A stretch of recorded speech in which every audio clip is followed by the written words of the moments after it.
The morning sun cast long shadows across the marble steps of the Grand Palace as Victoria Ashford stepped out of her silver Bentley.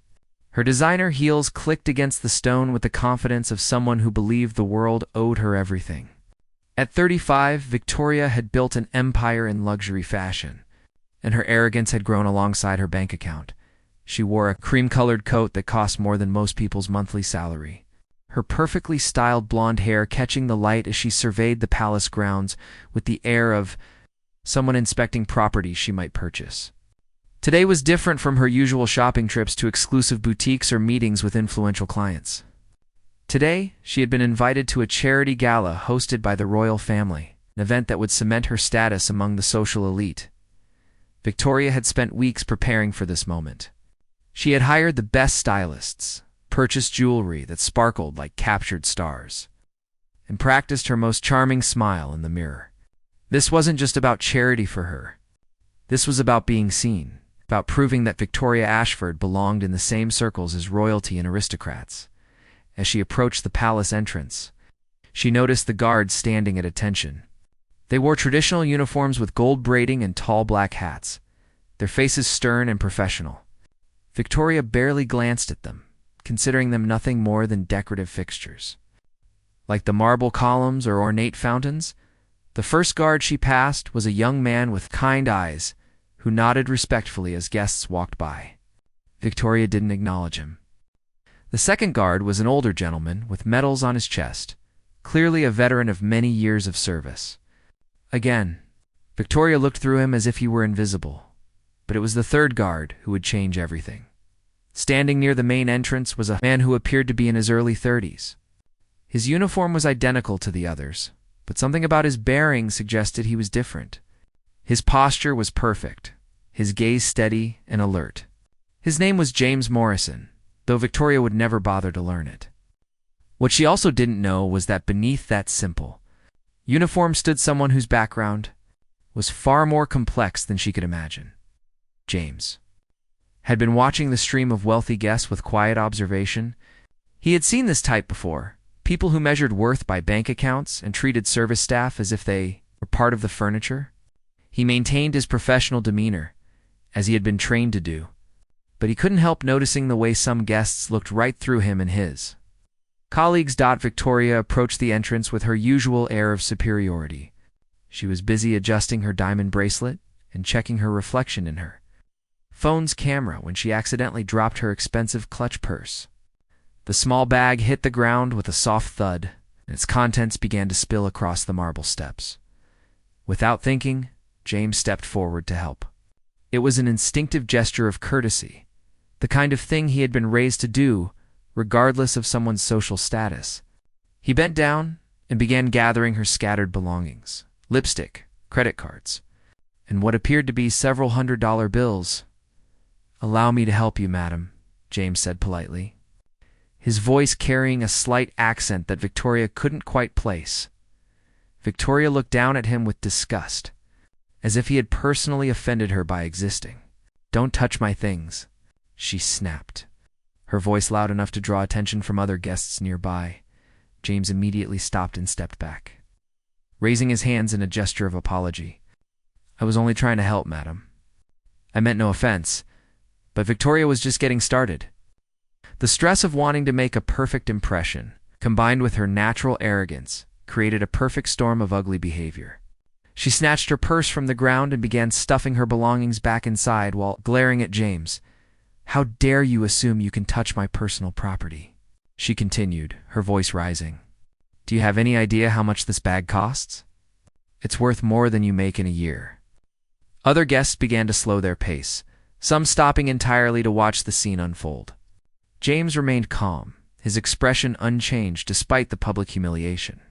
He had dealt with difficult people before, though rarely with such open hostility. "I apologize, madam. I was simply trying to assist you," James replied, his voice still respectful, despite Victoria's rudeness. Victoria's face reddened with anger. In her mind, this guard had embarrassed her in front of the very people she was trying to impress. Rather than accept his apology gracefully, she decided to make an example of him. "You people need to learn your place," she said, pointing her finger at James. "You're here to stand quietly and look pretty in your little costume. Nobody asked for your help, and nobody wants it." The words hung in the air like a toxic cloud. Several guests gasped at her rudeness, while others looked away in embarrassment. James felt the sting of her words, not because they hurt his pride, but because of the complete lack of basic human decency they revealed. Still, he maintained his composure. "I understand, madam. Please enjoy your evening." James began to step back to his position, hoping the incident would end there. But Victoria wasn't finished. The anger and entitlement that had been building inside her needed an outlet, and this guard had become her target. "Oh, you understand, do you?" she said mockingly. "I doubt someone like you understands much of anything. You probably barely finished school before they stuck you in that uniform." The crowd of onlookers grew larger. Some guests pulled out their phones, sensing that something significant was happening. James could feel their eyes on him, could hear the whispered conversations starting around them. What Victoria didn't realize was that her assumption about James's education couldn't have been more wrong. Hidden beneath that uniform was someone who had graduated from Oxford with honors, who spoke 4 languages fluently, and whose knowledge of history and literature far exceeded her own. But James had learned long ago that a person's true worth wasn't measured by their degrees or accomplishments. It was measured by how they treated others, especially those they perceived as having less power. "I think there's been a misunderstanding," James said quietly. "Still trying to de-escalate the situation? The only misunderstanding?" Victoria shot back. "Is that someone like you thinks you can speak to someone like me as an equal?" With those words, she did something that would change both of their lives forever. In a moment of pure arrogance and rage, Victoria raised her hand and slapped James across the face. The sound of the slap echoed across the marble courtyard like a gunshot. The crowd fell completely silent. Someone's phone clattered to the ground. Even the other guards turned to stare in shock. James stood perfectly still, a red mark forming on his cheek. His eyes met Victoria's for a long moment, and in that instant, she saw something that made her stomach drop. It wasn't anger or hurt that she saw in his gaze. It was disappointment. And somehow that was worse than any retaliation could have been. Victoria suddenly realized that everyone was staring at her. The very people she had wanted to impress were looking at her with expressions of horror and disgust. Her perfect evening, her chance to climb higher in society, was crumbling around her, but it was too late to take back what she had done. The slap had been witnessed by dozens of people. The aftermath of Victoria's slap rippled through the crowd like stones thrown into still water. Guests who had been chatting pleasantly moments before now stood in stunned silence, their faces reflecting shock and disapproval. The sound of camera phones clicking filled the air as the incident was captured from multiple angles. Victoria stood frozen, her hands still tingling from the contact with James's cheek. For the first time in years, she found herself uncertain about what to do next. The confident mask she wore so carefully had slipped, revealing the insecure woman beneath, who had spent her life building walls of arrogance to hide her fears. James remained at his post, though his supervisor, Sergeant Williams, quickly approached the scene. Williams was a stocky man in his 50s who had been overseeing palace security for nearly 2 decades. He had witnessed many difficult situations, but never anything quite like this. "Is there a problem here?" Sergeant Williams asked, his voice carrying the authority of his position. Victoria seized on the opportunity to regain control of the narrative. Her business instincts kicked in, and she decided to go on the offensive before anyone could question her behavior. "Yes, there certainly is a problem," she said, her voice regaining some of its earlier confidence. "This guard was inappropriate with me. He grabbed my personal belongings without permission and made me feel uncomfortable." The lie came so easily that Victoria almost believed it herself. She had spent years manipulating situations to her advantage in the business world, and this felt like just another negotiation to win. James listened to her false accusation without changing his expression. Several witnesses immediately began speaking up, their voices overlapping as they contradicted Victoria's version of events. "That's not what happened at all," said an elderly woman wearing pearls. "The young man was trying to help her when she dropped her purse. She was incredibly rude to him, added a middle-aged businessman. He was nothing but polite. I saw the whole thing, chimed in a younger woman. She hit him for no reason at all. Sergeant Williams looked around at the crowd, then back at Victoria and James. His experienced eyes took in the scene quickly. He could see the red mark on James's cheek, could read the body language of both individuals, and could sense the mood of the witnesses. "Ma'am," Williams said to Victoria, "I'm going to need you to come with me to discuss this incident properly." Victoria felt panic rising in her chest. This wasn't going according to plan. The witnesses were supposed to be intimidated by her status and wealth, not boldly contradicting her story. "I don't think you understand who I am," Victoria said, pulling out her phone. "I have connections. Important people will hear about how your staff treated me tonight." She began scrolling through her contacts, looking for someone influential enough to make this problem disappear. But as she scrolled, she realized something troubling. Most of her contacts were business associates who cared more about profit than friendship. The politicians and socialites she knew casually wouldn't risk their reputations to help her out of a scandal. Meanwhile, James spoke quietly with Sergeant Williams. "Sir, I'd prefer not to make a formal complaint. The lady seems upset, and perhaps we can resolve this without further incident." Williams raised an eyebrow. In all his years of service, he had rarely encountered someone so gracious after being publicly humiliated. Most people in James's position would be demanding justice and an apology. "Are you certain, Morrison?" What she did was completely unacceptable. "There are procedures we need to follow." James glanced at Victoria, who was still frantically making phone calls. Her voice was getting higher and more desperate with each conversation that didn't go her way. "I'm certain, sir." Sometimes the best response to hatred is simply to not respond with more hatred. Victoria overheard this exchange and felt something twist uncomfortably in her stomach. She had expected anger, demands for punishment, threats of legal action. Instead, this guard was showing her more mercy than she had ever shown anyone in her position. Her phone calls weren't yielding the results she had hoped for. The first politician she called didn't answer. The second listened to her story and politely suggested she handle the matter through proper channels. The third actually seemed disappointed in her behavior when she tried to spin the incident in her favor. As Victoria's desperation grew, other guests began to disperse, but not before sharing their own thoughts about what they had witnessed. "Absolutely. Disgraceful behavior," muttered Lord Pemberton, a respected member of Parliament. "I'll certainly remember this. How could anyone treat another person like that?"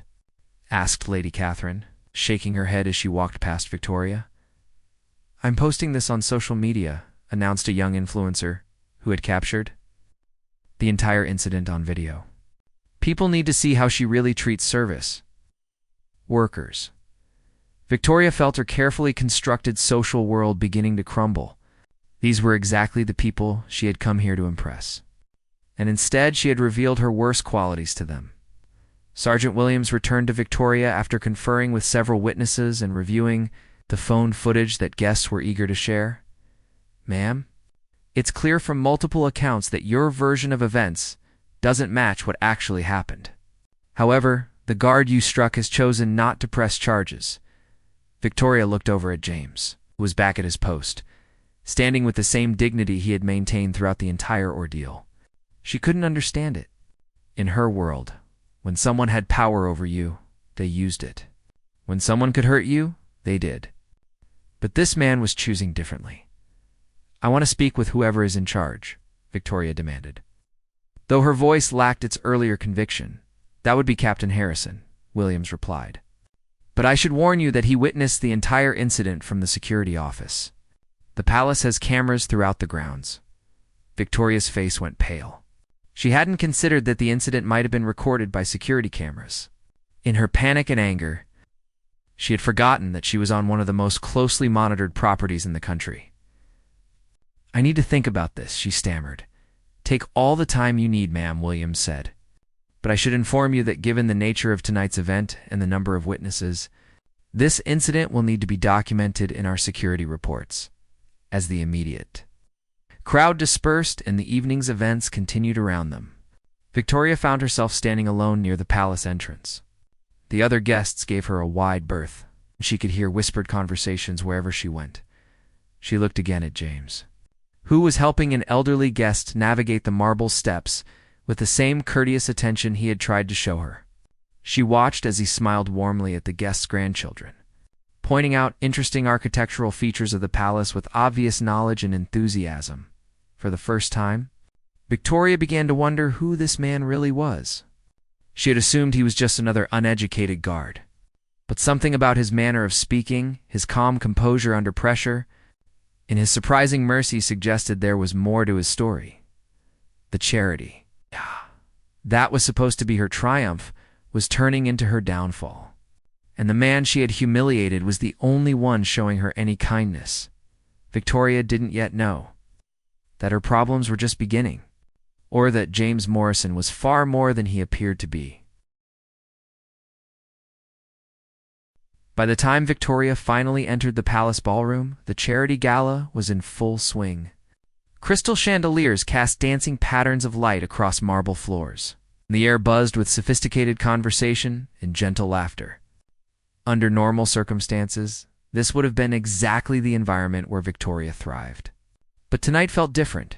She had spent 20 minutes in the ladies' room trying to repair her makeup and compose herself after the incident outside. Her reflection in the ornate mirror showed someone she barely recognized. Her usually perfect appearance was marred by stress lines and uncertainty. Victoria had built her entire identity on projecting strength and success, but the cracks were beginning to show as she moved through the crowd. Victoria noticed the way conversations seemed to pause when she approached. Groups of people who would normally compete for her attention now seemed to find reasons to look elsewhere. The whispered conversations that followed in her wake made her skin crawl. Isn't that the woman who ... double quotes, she heard someone begin before?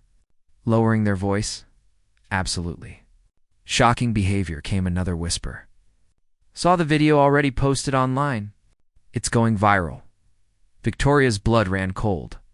In her panic outside, she had forgotten how quickly information traveled in the age of social media. By now, videos of her slapping the guard were probably being shared across every platform, complete with commentary about her behavior. She pulled out her phone and quickly searched for her name online. What she found made her stomach drop. The incident had indeed been posted by multiple witnesses, and the videos were spreading rapidly. Comments ranged from disappointed to furious.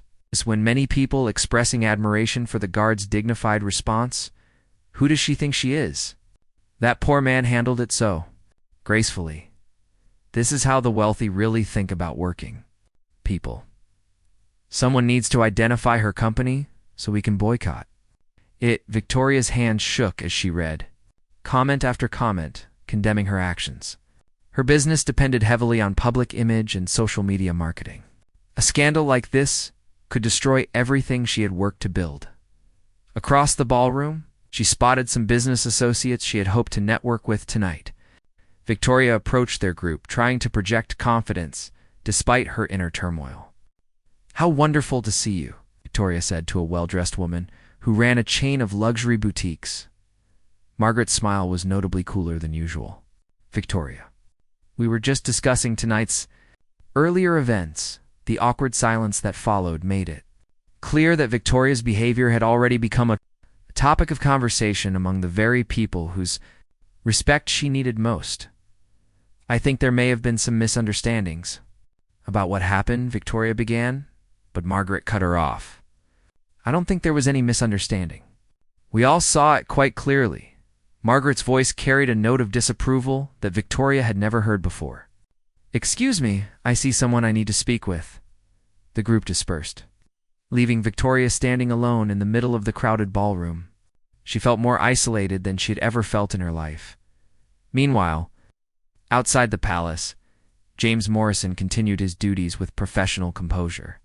Despite the red mark that was still visible on his cheek, he maintained his post and continued helping guests with the same courtesy he had shown all evening. Several guests had approached him throughout the night too, expressed their admiration for how he had handled the situation. An elderly gentleman had shaken his hand and thanked him for his dignity. A group of young women had taken selfies with him, calling him a real gentleman on their social media posts. But James took no satisfaction in Victoria's public downfall. He had been raised to believe that everyone deserved respect, regardless of their station in life, and he felt genuinely sorry for the woman who had humiliated herself so publicly. What Victoria didn't know, and what would shock her to her core when she eventually discovered it, was exactly who James Morrison really was. James had grown up as the youngest son of Lord Morrison of Blackwood, one of Scotland's most respected noble families. His father was a decorated war hero who had served with distinction in several conflicts before inheriting the family title. His mother was a renowned humanitarian who had dedicated her life to charitable work around the world. Unlike many children born into privilege, James had been raised with a strong sense of duty and service. His parents had insisted that he understand the value of hard work and the importance of treating all people with dignity.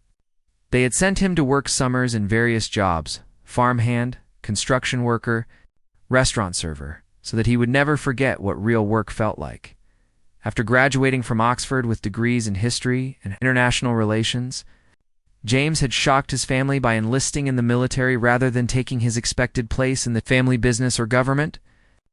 He had served with distinction in several dangerous assignments overseas, earning commendations for his bravery and leadership. When he returned from military service, James had surprised everyone again by taking a position with the Royal Guard. His family didn't understand why someone with his education and connections would choose such work. But James felt called to serve in a different way. He found deep satisfaction in the quiet dignity of his role, in being part of something larger than himself, in protecting and serving without seeking recognition or glory. The uniform he wore represented values he believed in: duty, honor, service to others. None of this was apparent to Victoria, of course.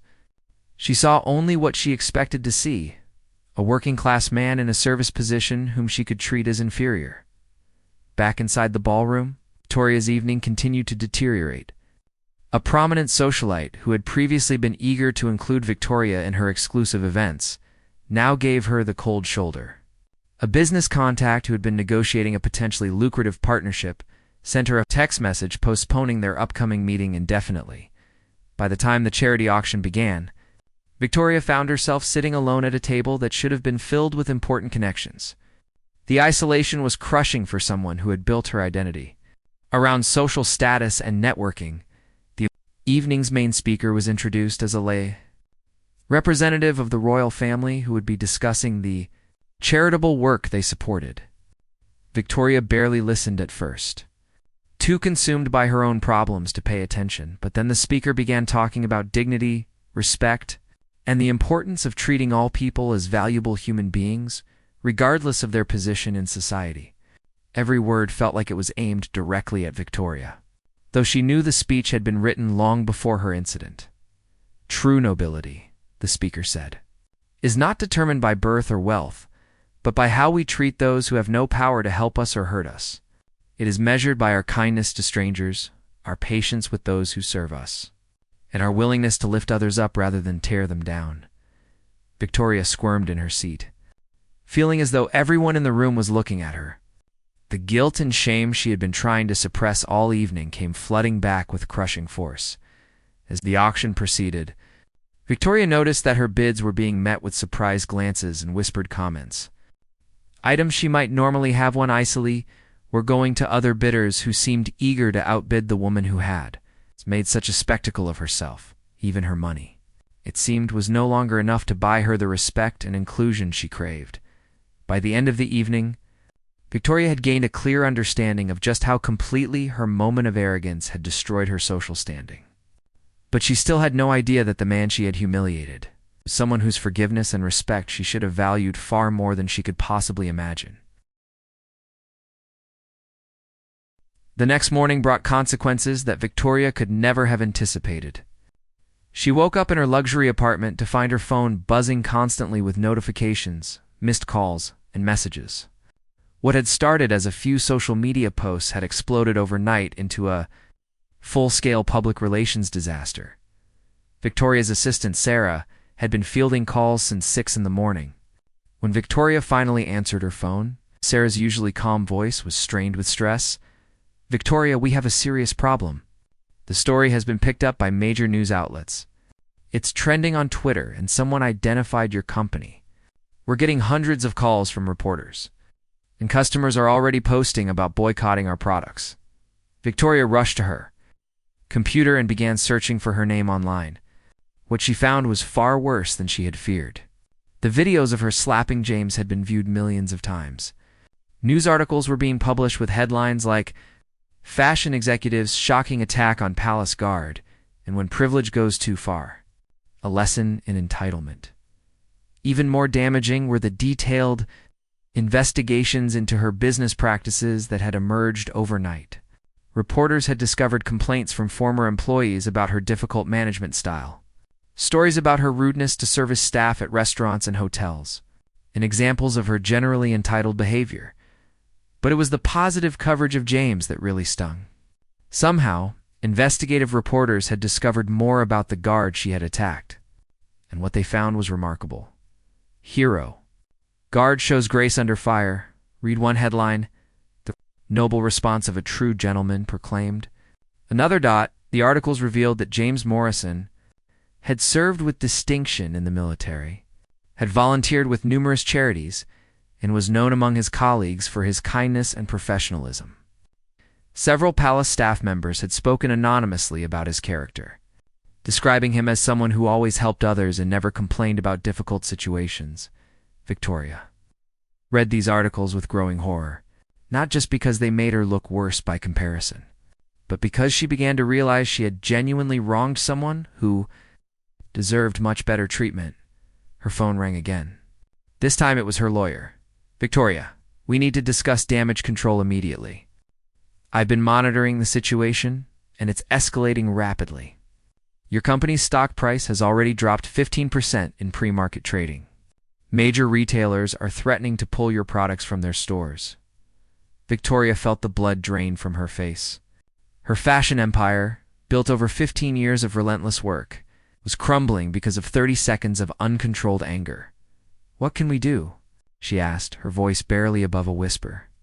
"The first step is a public apology, but it needs to be genuine and comprehensive. The public can tell the difference between real remorse and damage control. You also need to consider making direct amends to the guard you struck." Victoria hung up the phone and stared at her reflection in the bathroom mirror.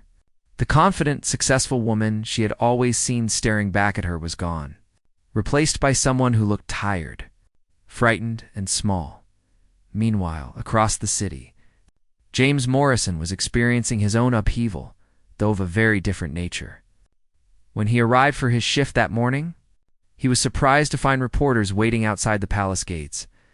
Hoping to interview him about the incident, Captain Harrison, his supervisor, called him into the office before he could begin his duties.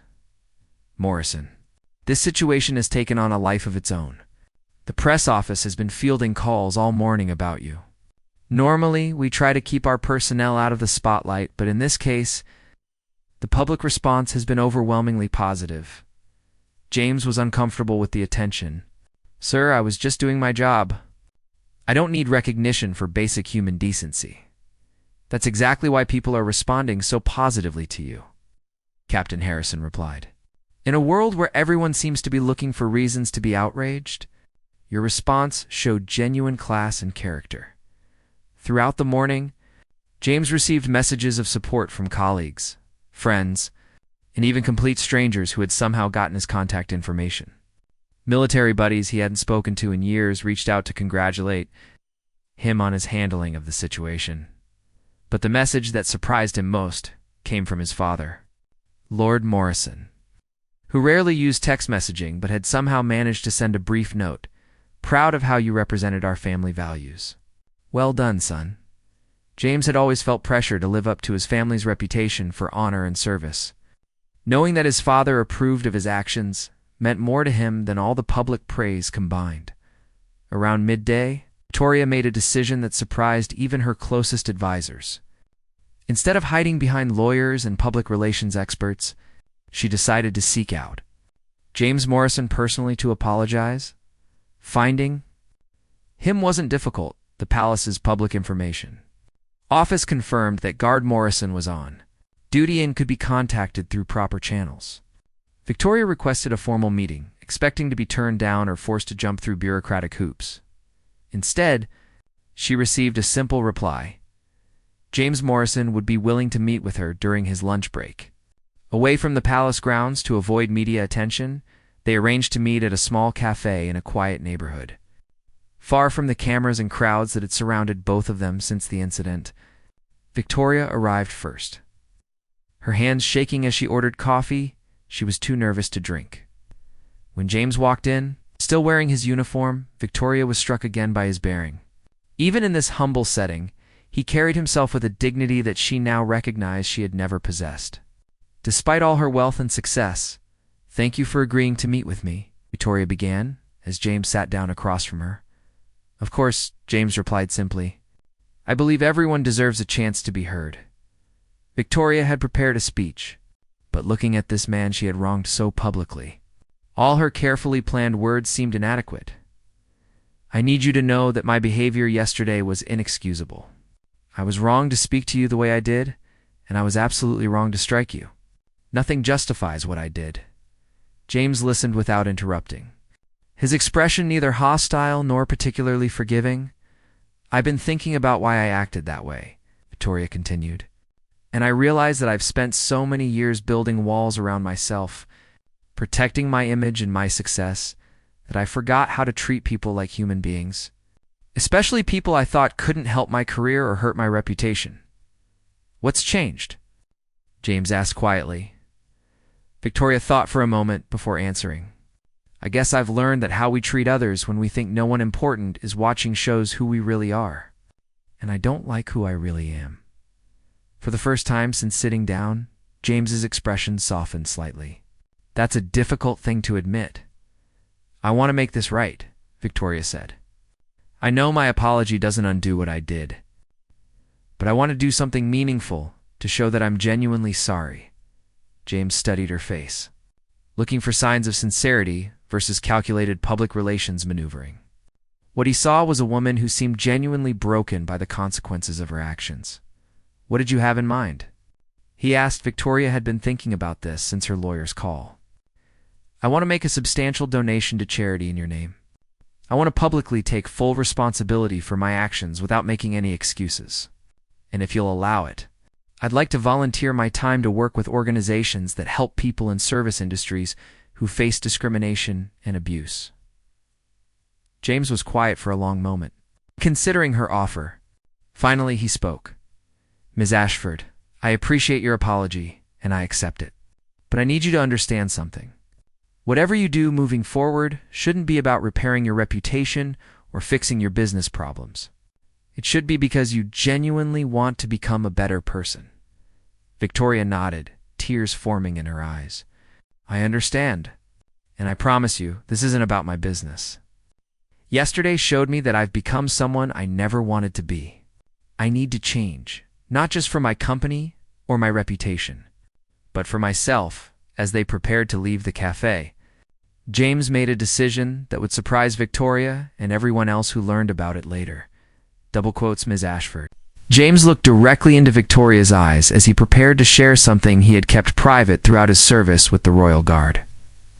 My full name is James Morrison Blackwood. My father is Lord Morrison of Blackwood, and our family has served the crown for over 3 centuries. Victoria's coffee cup froze halfway to her lips. She stared at James, trying to process what he had just told her. The implications hit her like a physical blow. Your nobility?" she whispered. James nodded. "I chose to serve as a guard because I believe that true honor comes from serving others, not from being served. My family has wealth and titles, but I wanted to understand what it meant to work alongside people from all backgrounds, to earn respect through my actions rather than my birthright." Victoria felt the room spinning around her. She had struck a member of the aristocracy. She had humiliated someone whose family connections and social standing far exceeded her own. But more than that, she had attacked someone who had given up privilege to serve others. "Oh my God," she breathed. "I had no idea. If I had known ... would you have treated me differently?" James interrupted gently. "Would you have been kinder to me because of my family name? rather than because I was a human being trying to help you? The question hung in the air between them. Victoria realized with crushing clarity that, yes, she absolutely would have treated him differently if she had known his background. She would have been charming and respectful to Lord Morrison's son, while still treating a working-class guard with contempt. That's exactly the problem, isn't it? She said, her voice barely audible. I don't treat people well because they deserve it.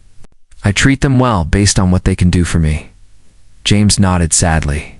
That's why I don't usually tell people about my family. I want to be judged by my own character. It's not by accidents of birth or privilege. Victoria's mind raced through the implications of this revelation. The media had no idea who James really was. They had been praising a palace guard for his dignity and grace, not knowing they were actually celebrating the behavior of someone who could have destroyed her with a single phone call to the right people. Why are you telling me this now? She asked. James considered his words carefully. Because I want you to understand that true nobility has nothing to do with titles or wealth or social position. My parents taught me that our privilege comes with responsibility, the responsibility to lift others up, to protect those who can't protect themselves, and to use whatever advantages we have to make the world better. But also, he continued, I want you to know that I don't forgive you because of who I am. I forgive you because of who I choose to be. My family name doesn't make me better than anyone else. What defines us is how we treat others, especially when we have nothing to gain from showing kindness. Victoria sat in stunned silence for several minutes, processing everything James had shared with her.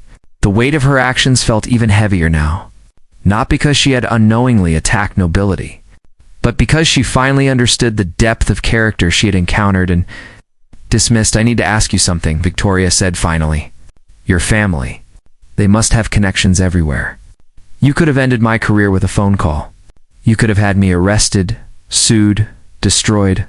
Why didn't you? James smiled sadly. Because revenge isn't justice, and destroying you wouldn't have taught you anything meaningful. My parents always said that when someone shows you who they are, you should believe them. But they also taught me that people can change if they truly want to. Do you think I can change?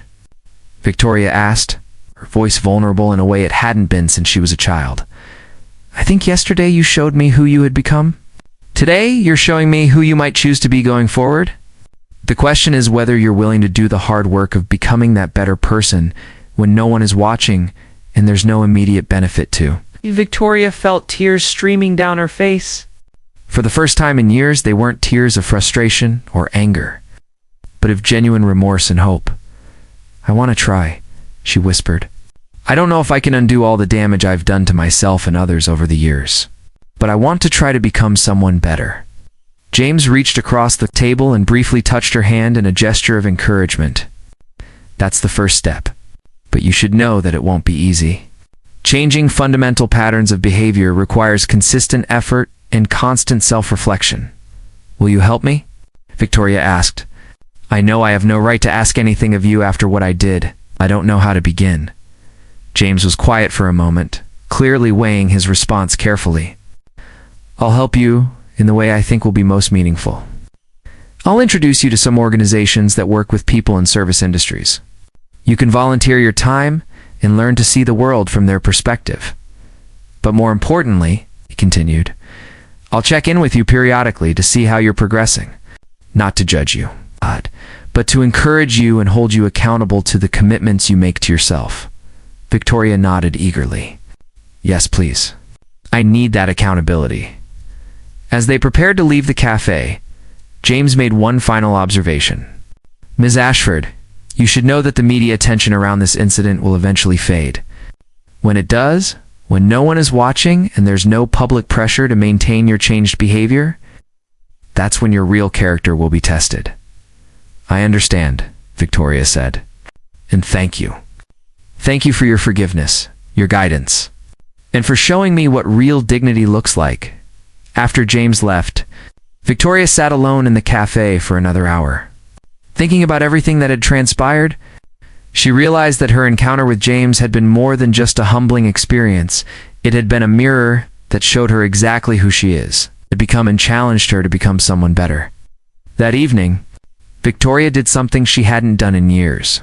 Instead of working late or attending social events, she went home and called her parents.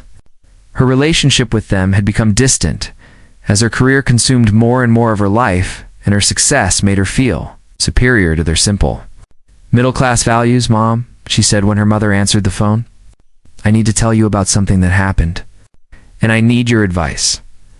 Victoria spent the next 2 hours telling her parents the entire story, leaving out no details about her behavior or the consequences she was facing. Her parents listened without judgment, offering the kind of unconditional love and support she had forgotten existed. "Sweetheart," her mother said gently, "we've watched you become more and more isolated over the years. We've been worried about the person you were becoming. We didn't know how to reach you." "I'm sorry," Victoria said, crying again. "I became so focused on success that I forgot about everything else that mattered." "It's not too late to change," her father added. "You're still our daughter. We'll support you however we can as you work to become the person you want to be." The conversation with her parents marked the beginning of Victoria's real transformation. Over the following weeks, she began to understand that changing her behavior would require changing her entire approach to life and relationships. Meanwhile, news of James's true identity eventually leaked to the press, creating a new wave of public interest in the story. But rather than focusing on the scandal of a commoner striking nobility, the coverage highlighted James's choice to serve others despite his privileged background. The revelation only increased public admiration for James, and further emphasized the contrast between his character and Victoria's original behavior. But by then, Victoria was already deep into the work of changing herself, motivated not by public opinion, but by a genuine desire to become worthy of the forgiveness she had received.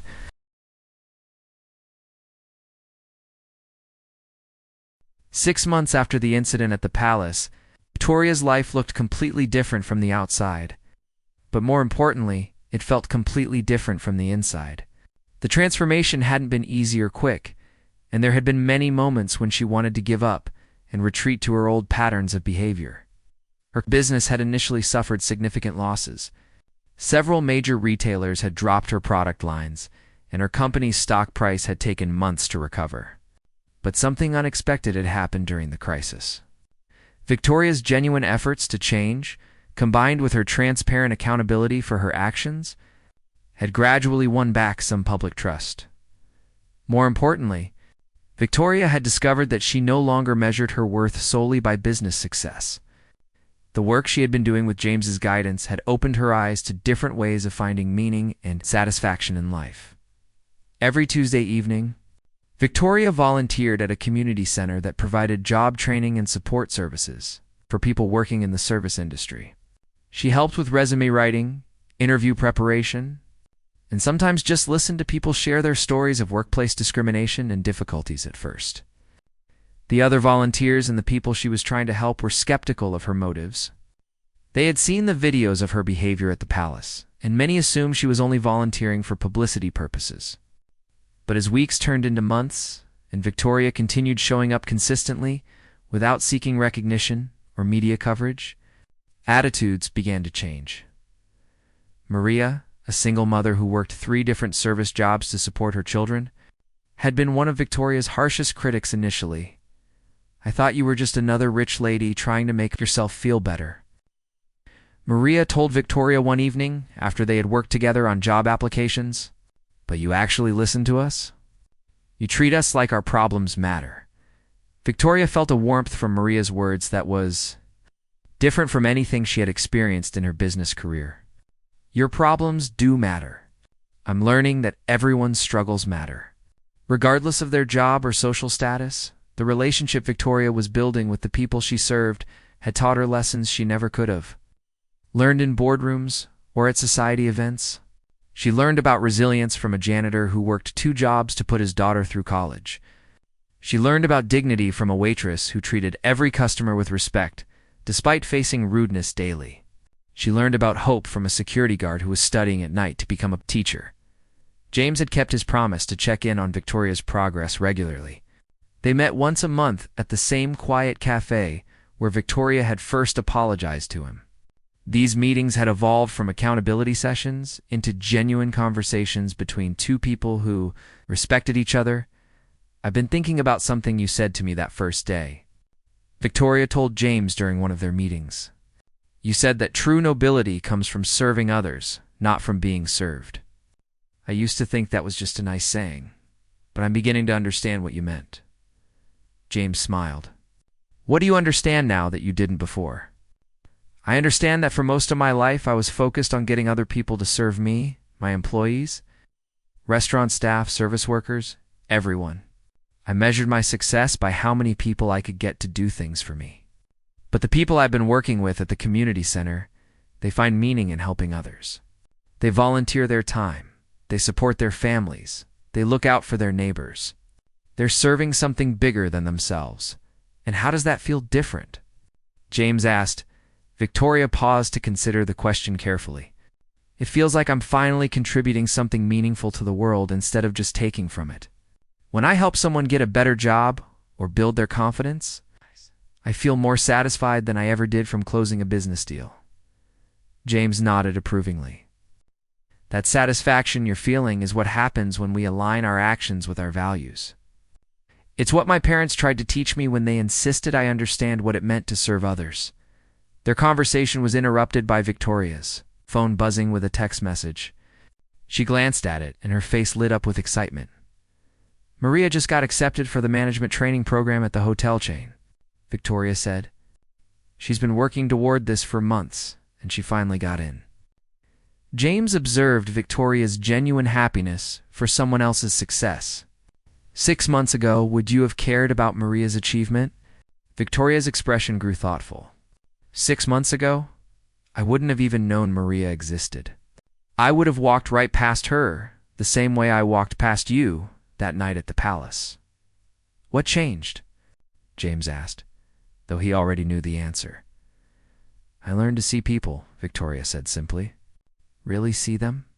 Not as obstacles or tools or invisible fixtures, but as human beings with their own dreams and struggles and worth." As they prepared to leave the cafe, James shared some news of his own. "I wanted you to know that I'll be leaving the Royal Guard soon. I've been accepted into a diplomatic training program. I'll be working with international humanitarian organizations." Victoria felt a pang of sadness at the news, but also pride in James's continued commitment to service. "That's wonderful. You'll be helping people on an even larger scale." "I hope so," James replied. "But I also hope that our paths will continue to cross from time to time. Your transformation has been inspiring to watch. I think you have the potential to help many more people as you continue growing." "I hope so too," Victoria said. "And thank you, James. Not just for forgiving me, but for showing me what it looks like to live with real purpose and dignity 1 year after the incident at the palace." Victoria was invited to speak at a conference about workplace respect and dignity. As she stood at the podium, looking out at an audience of business leaders and human resources professionals, she reflected on the journey that had brought her to this moment. "A year ago," she began, "I was someone who measured my worth by my bank account and my social status. I treated people poorly based on what I perceived as their inability to help or hurt my career. I was successful in business, but I was failing as a human being." She told the story of her encounter with James Morrison, leaving out his family background but focusing on the choice he had made to respond to her cruelty with grace and forgiveness. "The guard I attacked that night could have destroyed me," Victoria continued. "He had every right to press charges, to demand justice, to make me pay for my behavior. Instead, he chose to show me mercy and to help me become a better person. I learned that day that true strength isn't about having power over others. It's about how you use whatever power you have to lift others up. True success isn't about what you can take from the world. It's about what you can give back to it." Victoria's speech was met with a standing ovation. But the applause she valued most came from Maria and several other people from the community center who had come to support her. Their presence reminded her that her real work wasn't giving speeches to business leaders, but continuing to serve and learn from the people who had taught her what really mattered. After the conference, Victoria returned to her volunteer work at the community center. She had established a scholarship fund for people seeking education and career advancement, and she continued to show up every Tuesday evening to work directly with individuals who needed support. The arrogant woman who had struck a palace guard, thinking he would do nothing, had been replaced by someone who understood that every person deserved respect, kindness, and dignity. The transformation hadn't happened overnight, and it required constant effort to maintain. But Victoria had discovered that becoming a better person was the most rewarding work she had ever done. James Morrison, now working with international humanitarian organizations, occasionally received updates about Victoria's continued growth and service. He smiled when he heard about her work, knowing that sometimes the most profound changes come from the most unexpected